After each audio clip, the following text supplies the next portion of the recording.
Welcome back to the Rutland Pumps YouTube channel. Today we're going to be talking about the switch tip. So the point of a switch tip is to be used with your chemical application nozzles such as the Pro Foam, the Pro Jet or the Pro Cannon. Its purpose is to allow you to switch between your dilution rates without having to swap out your proportioners. So your proportioners, you get a pack of 15. This narrows it down to 5. So you'll have your closed and then you'll have 1, 2, 3, 4 and 5.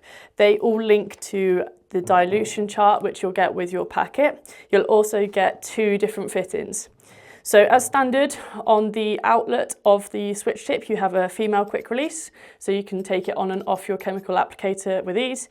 Then you'll also have the choice of a 10mm hose barb which you can insert through the bottom, or swap it out for a mini quick release if you would prefer to be able to disconnect your chemical hose on and off. Okay, so if you ever need to take your switch tip apart, whether that be because it's getting really stiff around the wheel, it's not moving freely, or if you just want to do some regular maintenance on it, what you're going to do is you're going to look from the underneath. So you've got 2 Allen key ports that go through the base. So what you need is a 4mm Allen key, and what you're going to do is you're just going to put them in and you're going to turn them anti-clockwise to loosen them off. Now you might find that they're going to be quite stiff because they are Loctited in on the shaft to hold them all in place, but just persevere with it. If you do need to, you can always put the body, so remove the female quick release and you can put the body into a vise to hold it more secure. That might help, and if you really wanted to and you're really struggling, use a little bit of heat to help loosen off the Loctite glue. So once you've taken your switch tip apart, you'll see it broken down into these components. So you've got a long bolt, a short bolt, you'll have the centre shaft that it sits on, a spring, you'll have 2 O-rings, and then you'll also have this tiny little ball bearing. Just make sure you look after this, it does have a tendency to roll away. You'll also have the centre disc which has got 2 sides to it. So one side has got your numbers for your dilution rates, the other side's got the notches on, where the ball bearings will sit. To put your switch tip back together, you're going to take your 2 bodies. So this is your top section, and then this is your bottom section. So your bottom section is distinguished by this little hole here, which is where the spring's going to sit, but we'll go through that in a moment. So to start the build, you're going to put your 2 O-rings into each of the notched rings that are sat around the centre. So you're going to push those in, make sure that they're in as far as they can go.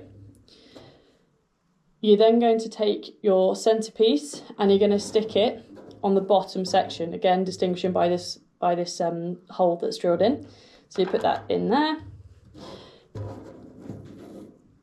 You're then going to take your spring and place it into this section where the tiny hole is.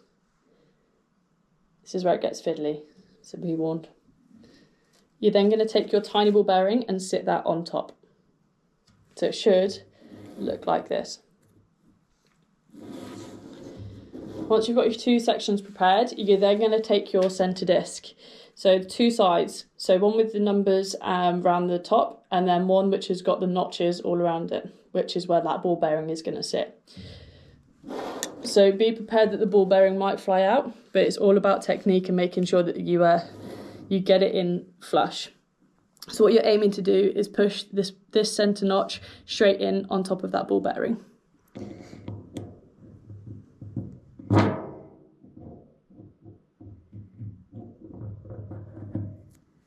So once it's in, it should sit flat and the spring should also compress down. You're then going to take your top section and put this on top and lock it into place. Keeping a firm grip, you can then turn this over, and then this is where you can start putting your screws back in. So you're going to take your long screw and that's going to go into the long shaft across the whole of the body and connect the 2 together. You're then going to take your shorter screw and that's going to connect the centres together. So using a 4mm Allen key, you're going to tighten that up. Now to secure the 2 bolts, we recommend putting a little bit of Loctite on.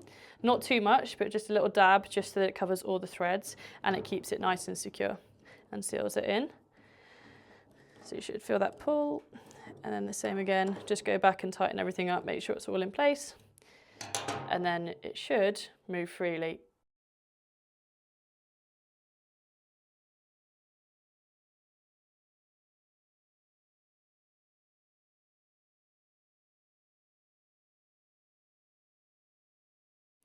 Just to sum up that video, all you're going to need is a full mil Allen key and a bit of patience to put your switch tip together again. If you do have any problems, just give us a call on the Rutland Pumps phone number or drop us an email.